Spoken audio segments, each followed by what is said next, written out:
52 años, 3 hijos criados, 27 de casada. Y un martes, por la mañana, Irma Solís tenía exactamente 800 pesos escondidos en el fondo de su propio closet.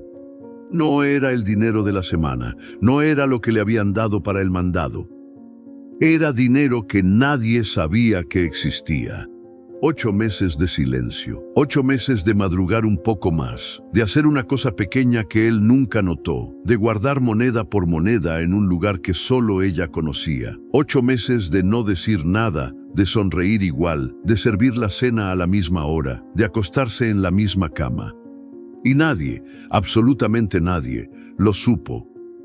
Lo que Irma hizo durante esos 8 meses te lo voy a contar.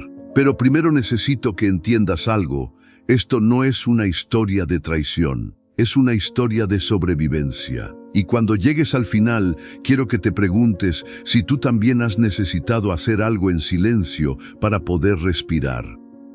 ¿Alguna vez has tenido que pedirle permiso a alguien para gastar lo que tú misma ganaste? ¿Has contado monedas en el baño con la puerta cerrada para que no te pregunten en qué las vas a usar? ¿Has aprendido a no desear cosas, porque desearlas en voz alta siempre termina en discusión? Irma conocía todo eso de memoria. Y un martes por la mañana, con 800 pesos escondidos en el closet y el corazón latiéndole más rápido de lo normal, tomó la decisión más importante de su vida. Irma Solís tenía 52 años y usaba el mismo delantal de flores moradas desde hacía tanto tiempo que ya no recordaba cuándo lo había comprado. Era un delantal de tela gruesa, deslavado en las orillas, con una bolsa al frente donde cargaba todo, la lista del mandado, un lápiz corto sin goma, el celular cuando se acordaba de llevarlo. Se lo ponía en cuanto se levantaba y se lo quitaba cuando se acostaba. A veces, si estaba muy cansada, ni siquiera eso. Vivía en Tlalnepantla, en una colonia donde las calles tenían nombre de flores, aunque no hubiera ni una maceta en las banquetas. Una casa de tabique rojo, chica pero bien cuidada, con piso de cemento en la cocina y vitropiso en la sala, que ella había trapeado cada tercer día durante 27 años. Era ama de casa, no era su título, era su destino, según lo que le habían dicho desde chica y lo que su marido, Gerardo, había confirmado cuando se casaron. Él trabajaba en una maquiladora en turno matutino. Ella se quedaba en casa.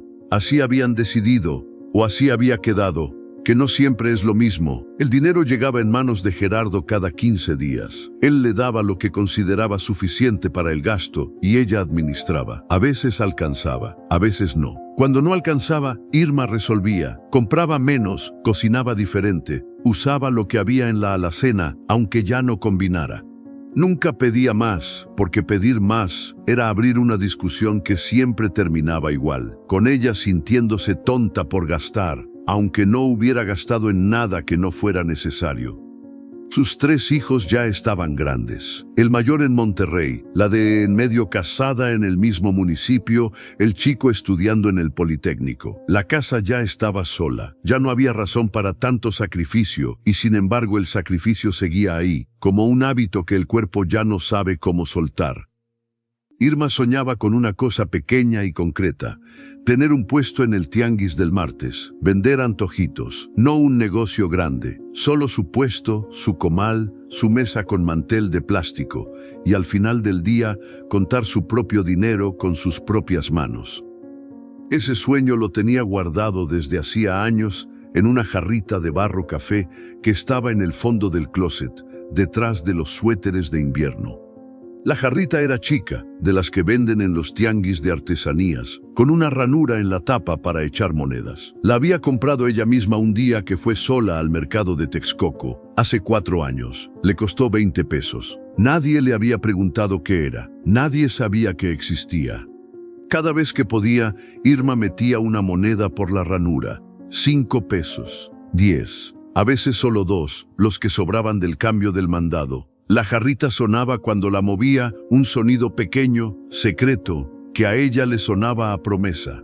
Nunca la contó frente a nadie. Cuando estaba sola, a veces la sacaba del fondo del closet, la sostenía un momento y la devolvía a su lugar entre los suéteres. Era lo único en esa casa que era completamente suyo. El primer martes de febrero, Irma se levantó a las 5 de la mañana. Gerardo no se despertaba hasta las 6. Ella ya conocía cada sonido de la casa dormida, el refrigerador que tronaba cada cuarto de hora, el grifo del baño que goteaba si no lo cerrabas bien, el tercer escalón que crujía si lo pisabas de lado.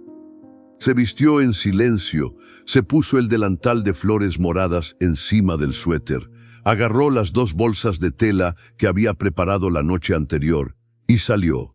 Fue al tianguis. No a comprar, a vender. Había preparado durante 3 semanas. Compró masa en el molino del barrio, consiguió que doña Chela, su vecina, le prestara un comal portátil, ahorró para el gas de la cajetilla pequeña. Lo primero que vendió fueron quesadillas con queso Oaxaca, con flor de calabaza, con huitlacoche cuando la consiguió. Las ponía en plato de unicel con su salsita y su limón. Ese primer martes vendió 240 pesos. Llegó a su casa antes de que Gerardo saliera. Guardó las bolsas, se quitó el delantal, lo lavó, lo tendió, puso el desayuno en la mesa. Gerardo desayunó sin preguntar nada. Así empezó. Durante 8 meses, Irma se levantó cada martes antes de que amaneciera y fue al tianguis. Vendía, recogía, llegaba. Los martes que llovía, iba igual. Los martes que hacía frío, iba igual. El martes que se torció el tobillo bajando deprisa la banqueta, fue coja pero fue. Lo que ganaba lo metía a la jarrita. Lo que no cabía en la jarrita lo guardaba dentro de un calcetín negro, enrollado en el fondo del cajón de los calcetines de Gerardo, donde él nunca buscaba nada, porque ella le acomodaba la ropa desde siempre. A los 4 meses, había acumulado 3.200 pesos. Fue entonces cuando pasó lo que no esperaba. Gerardo encontró una bolsa de masa en el refrigerador. No era la primera vez que había masa en el refrigerador, pero esa tarde él llegó temprano del trabajo, abrió sin pensar y la vio, la sacó, la olfateó. ¿Para qué es esto? Irma estaba pelando papas en el fregadero. No volteó de inmediato. Para hacer gorditas mañana. ¿Cuánto te costó? 21 pesos. Gerardo puso la masa de regreso. No dijo más, pero Irma sintió cómo la cocina se hacía más pequeña. Esa noche, cuando Gerardo ya dormía, Irma fue al closet, sacó la jarrita, la sostuvo con las 2 manos, sintió el peso de las monedas adentro y pensó en los 3.200 pesos en el cajón. No era suficiente para nada todavía, pero era suficiente para saber que podía seguir. Lo que no supo esa noche, lo que no pudo saber, era que Gerardo había visto algo más esa tarde. Había visto, recargado en el mueble de la cocina, el cuadernito de espiral azul donde Irma apuntaba sus cuentas. Lo que entraba, lo que salía, los martes, los totales, todo anotado con su letra apretada y derecha. Él no dijo nada esa noche, pero lo había visto.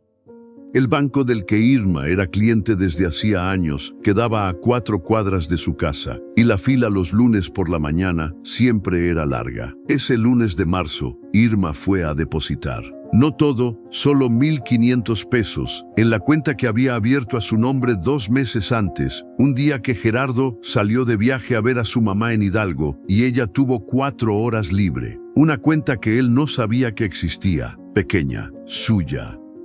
La fila tenía al menos 12 personas adelante.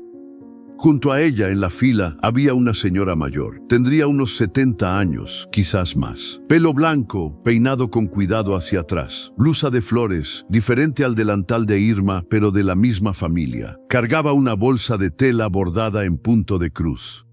La señora no miraba el celular, no miraba la fila. Miraba hacia adelante, tranquila, con esa paz que tienen las personas que ya no necesitan apurarse, porque aprendieron hace mucho que apurarse no adelanta nada.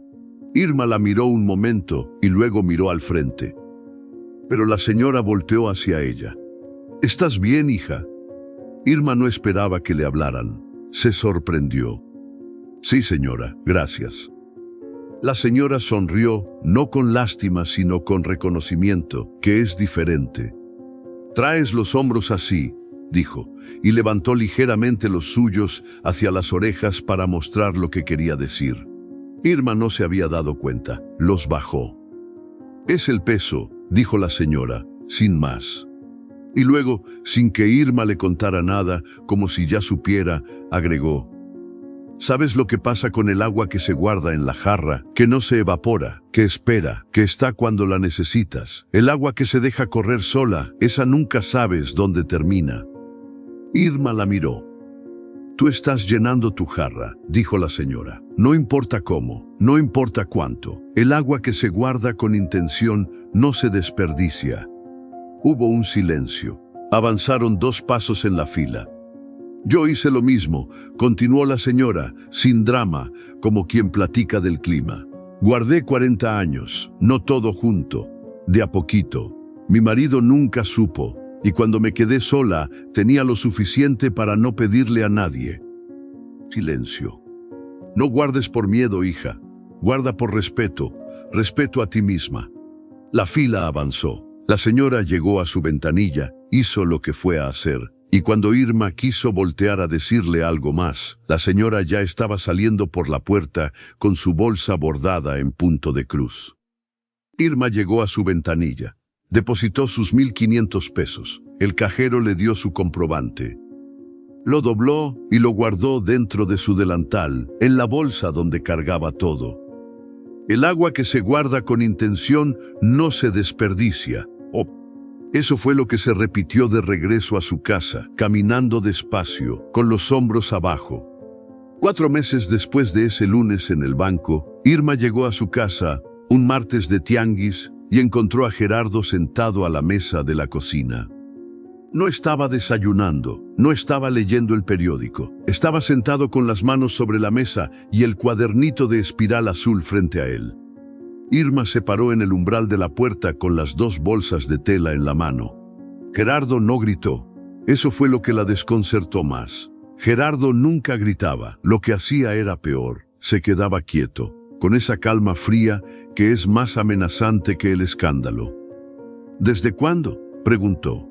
Irma dejó las bolsas en el piso, se quitó el delantal, lo dobló y lo puso sobre la silla. «Desde febrero». Silencio. «¿Por qué no me dijiste?». Y ahí estaba la pregunta que parecía razonable y no lo era, la que sonaba a diálogo y era un lazo. Porque si lo hubiera dicho, él hubiera dicho que no. Porque si lo hubiera pedido, él hubiera encontrado la razón para que no fuera buena idea. Porque llevar 27 años pidiendo permiso te enseña, más temprano que tarde, que hay cosas que solo pasan si no se piden. Pero Irma no dijo todo eso. Dijo, porque quería ver si podía. Gerardo la miró, luego miró el cuadernito. «¿Cuánto tienes guardado?». Irma no respondió de inmediato. Pensó en la jarrita, en el cajón, en la cuenta del banco. Pensó en el número exacto, 5.800 pesos. 5 meses de tianguis, de madrugar, de masa y comal, y salsita y limón, de contar monedas sola en el baño. «Lo suficiente», dijo. Gerardo cerró el cuadernito, se paró, pasó junto a ella sin decir más y se fue al cuarto. Eso fue todo. Pero no fue todo. 2 días después, la hija de en medio, Sandra, la llamó por teléfono. «Ma, ¿qué le hiciste a mi papá? Dice que andas haciendo cosas a sus espaldas, que no lo respetas». Irma escuchó. «Dice que siempre fuiste así, que nunca le cuentas nada». Irma siguió escuchando. «Yo creo que si vas a hacer algo así, deberías haberle dicho, ¿no, ma? Para no andar con secretos». Cuando Sandra terminó, Irma le dijo, «Sí, hija, ahorita hablamos», y colgó. Se quedó parada en la cocina con el teléfono en la mano. Pensó en lo que acababa de escuchar, que no lo respetaba, que siempre fue así, que no debería andar con secretos. Y algo dentro de ella, algo que había estado callado durante 27 años, empezó a moverse. No con rabia, con claridad. Durante 3 semanas, Gerardo no le habló más de lo necesario. Le respondía cuando ella preguntaba, comía lo que ella cocinaba, dormía en la misma cama, pero había un silencio nuevo en la casa, más pesado que el de antes, y ese silencio era un castigo. Irma lo soportó la primera semana. La segunda semana empezó a cansarse. La tercera semana llegó el momento más difícil. Era un miércoles. Gerardo había salido. La casa estaba sola. Irma fue al closet, apartó los suéteres y sacó la jarrita de barro. La llevó a la cocina y la puso sobre la mesa. La miró. Luego fue al cajón de los calcetines y sacó el calcetín negro enrollado con los billetes adentro. Lo puso junto a la jarrita. Luego fue al bolso de su chamarra de diario, el que usaba para salir, y sacó los comprobantes de depósito que había ido guardando. Los puso en fila sobre la mesa. 8 comprobantes, 5.800 pesos repartidos entre la jarrita, el calcetín y la cuenta del banco. Los miró todos juntos. Y entonces hizo algo que no había planeado. Fue al cuarto, abrió el closet grande, sacó la maleta de viaje de color guinda que habían comprado juntos para un viaje a Acapulco hace 12 años y que desde entonces no habían vuelto a usar. La puso sobre la cama. La abrió. Se quedó mirándola. Pensó en irse a casa de su hermana en Naucalpan. Solo unos días, para respirar, para no tener que cocinar en silencio y dormir en silencio y vivir en silencio castigada por haber hecho algo que era suyo. Extendió la mano y tocó el interior de la maleta. El forro de tela roja, viejo, con un olor a encerrado que le llegó de golpe. Adentro había algo. Una foto que no recordaba haber dejado ahí. Era de ella de hace muchos años, quizás de cuando tenía unos 35. Estaba parada frente a un puesto de comida en una feria, sonriendo, con un delantal limpio. No este delantal, uno diferente, azul marino, que ya no existía. Irma tomó la foto. Estuvo mirándola un momento largo. En esa foto ella sonreía porque ese día había vendido tamales en la feria de su colonia y había ganado 450 pesos en un solo día. Y cuando llegó a su casa esa noche se sentía de una manera que no tenía nombre, pero que se parecía mucho a la libertad. Eso era antes de que Gerardo le dijera que vender en la calle no quedaba bien para la familia. Eso era antes de que ella guardara el delantal azul y dejara de salir. Irma cerró la maleta. La regresó al closet. Fue a la cocina. Metió los comprobantes de vuelta en la chamarra, el calcetín negro de vuelta al cajón, la jarrita de vuelta detrás de los suéteres. Pero esta vez, antes de cerrar el closet, se quedó mirando la jarrita un momento. El agua que se guarda con intención no se desperdicia. Eso fue lo que pensó. No se iba a ir a ningún lado, no todavía, pero tampoco iba a dejar de ir al tianguis, ni el martes siguiente, ni el de después. Lo que sí iba a hacer era algo que llevaba semanas posponiendo, hablar. Esa noche, cuando Gerardo llegó, Irma sirvió la cena como siempre, y cuando él terminó y fue a pararse, ella dijo: «Siéntate, por favor, necesito decirte algo». Gerardo se sentó. Irma no levantó la voz, no lloró. Le dijo, con la misma calma con que había pelado papas toda la vida: «Llevo 27 años administrando tu dinero. Lo he hecho bien. No te he pedido más de lo que me das, aunque a veces no alcanzara. Y en 8 meses, haciendo algo que sé hacer, junté 5.800 pesos. Eso no es traición. Es lo que debí haber hecho hace 20 años». Silencio. «No te estoy pidiendo permiso para seguir. Te estoy avisando que voy a seguir». Gerardo no respondió esa noche, ni la siguiente. Pero el silencio ya era diferente. Irma siguió yendo al tianguis. El martes siguiente, el de después de ese. A los 2 meses de esa conversación en la cocina, su puesto había crecido. Ya no solo vendía quesadillas, vendía también atole, tamales los días fríos, agua de Jamaica en los calurosos. Había conseguido que le prestaran una mesa plegable más grande y ya no necesitaba el comal de Doña Chela, porque había comprado el suyo, uno propio, con 500 pesos del tianguis. A los 4 meses tenía clientas fijas, mujeres que llegaban y preguntaban por ella si no la veían. Señoras que le encargaban tamales para el sábado, que la buscaban para las posadas, que le mandaban a sus hijas a comprarle el atole a las 7 de la mañana antes de que se acabara.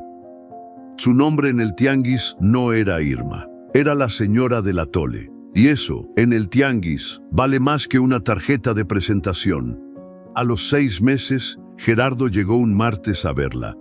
No lo anunció, simplemente apareció en el tianguis a las 9 de la mañana, con su chamarra café, parado a unos metros del puesto, mirando. Irma lo vio, pero no paró de atender. Siguió dando cambio, siguió llenando vasos, siguió llamando a las clientas de siempre. Cuando hubo un momento tranquilo, Gerardo se acercó. No dijo nada grandioso. No se disculpó en ese momento, eso vendría después, de a poquito, en formas pequeñas que ella aprendió a reconocer. Solo dijo, ¿me das un atole? Irma le sirvió uno, le cobró 12 pesos, él pagó y se fue. Esa noche él le dijo, mientras veían la televisión, «Está bueno tu atole». Irma no respondió de inmediato, luego dijo, «Gracias». Y eso fue todo. Pero fue suficiente. A los 8 meses de ese primer martes en que se levantó a las 5 de la mañana con sus 2 bolsas de tela y fue al tianguis sin decirle a nadie, Irma tenía en su cuenta del banco 11.400 pesos. No era una fortuna, pero era la primera vez en su vida adulta que tenía dinero que no tenía que pedirle a nadie. La hija Sandra la llamó un día para pedirle consejo sobre cómo ahorrar, porque con su marido nunca alcanzaba. Irma le explicó con calma. Sandra no supo que le estaba hablando su madre con experiencia propia. Algunas vecinas se alejaron un poco, esas que se sienten incómodas cuando alguien del mismo mundo empieza a moverse diferente. Irma lo notó y no hizo nada al respecto. El delantal de flores moradas seguía siendo el mismo, pero ya no olía a casa encerrada, olía a masa, a chile, a humo del comal. Un martes de octubre, cuando ya estaba recogiendo su puesto al mediodía, Irma vio a una mujer joven sentada en el borde de la banqueta, al final del tianguis. Tendría unos 38, quizás 40 años. Cargaba a un niño dormido en el regazo y tenía una bolsa de ropa de bebé a sus pies, sin vender. Las prendas estaban cuidadosamente dobladas, pero nadie se había acercado en toda la mañana. Irma ya conocía esa cara, no a esa mujer, pero esa cara sí. Era la cara de quien lleva horas haciendo algo por primera vez y empieza a creer que fue mala idea. Se acercó con 2 vasos de atole que habían sobrado. «Toma», le dijo. Le dio uno. Se sentó a su lado. La mujer se llamaba Leticia. Su marido llevaba 3 meses sin trabajo y ella había sacado la ropa de su hijo más grande, la que ya no le quedaba, para ver si la vendía. Pero no sabía cómo poner el precio, no sabía cómo llamar a la gente, no sabía si era correcto estar ahí. «La primera vez que vine al tianguis», le dijo Irma, «vendí 240 pesos y llegué a mi casa sintiéndome millonaria». Leticia la miró. No porque fueran muchos, sino porque eran míos. Silencio. El niño seguía dormido. El tianguis se iba vaciando a su alrededor. Irma abrió su bolsa y sacó la jarrita de barro café. La había empezado a llevar consigo al tianguis desde hacía un mes, sin saber muy bien por qué. Solo sabía que quería tenerla cerca. La puso entre las 2. Esta jarrita me acompañó 8 meses antes de que yo supiera para qué servía. Metía monedas, lo que sobraba, lo que cabía, sin plan. Solo con la idea de que el agua que se guarda con intención no se desperdicia. Leticia miró la jarrita. ¿Y sí sirvió? Irma la miró. Pensó en la cuenta del banco, en el comal propio, en el atole que su marido había pedido pagando 12 pesos. «No como yo creía que iba a servir», dijo. «Sirvió de maneras que no me esperaba». Le dio a Leticia su número de teléfono. Le dijo que el siguiente martes podría llegar temprano y acomodarse junto a ella, que la gente ya la conocía y algo se le podía pegar. Leticia dobló el papel con el número y lo metió dentro del pañal del niño, que era lo único que cargaba que no podía perder. Irma recogió la jarrita, la metió a su bolsa. Ya no sonaba igual, ya no era el sonido secreto y pequeño de antes. Era algo más lleno, más sostenido, como el agua que lleva tiempo guardada y ya no necesita hacer ruido para saber que está. Caminó a su casa con su comal, sus bolsas y el delantal de flores moradas doblado bajo el brazo. En la esquina de su calle, se paró un momento y miró hacia su casa. La casa de tabique rojo, el piso de cemento en la cocina, los 27 años. Todo igual. Y ella diferente. Antes de que te vayas, quiero preguntarte algo. ¿Tienes algo guardado que nadie sabe que existe? No me refiero necesariamente a dinero. Me refiero a ese sueño que tienes callado porque alguien, en algún momento, te hizo entender que no era tu momento, que no era el lugar, que primero había cosas más importantes. Irma no esperó a que le dieran permiso, no esperó a que la situación fuera perfecta, no esperó a que alguien le dijera, ahora sí, ahora puedes. Empezó un martes antes de que amaneciera, con 2 bolsas de tela y una idea que todavía no tenía nombre. Y el agua que guardó con intención no se desperdició. ¿Qué es lo que tú tienes que empezar a guardar? Comenta aquí abajo, día 1, y cuéntame qué es lo que vas a hacer hoy solo por ti. Algo tuyo, algo pequeño pero real. Yo quiero leer cada comentario, todos. Y si conoces a una mujer que lleva años poniéndose al último, que siempre da sin recibir, que tiene un sueño guardado en algún cajón de la vida, comparte este video con ella. A veces una historia es lo único que le faltaba para recordar que también puede empezar. Gracias por estar aquí, por escuchar, por no rendirte. Hasta la próxima.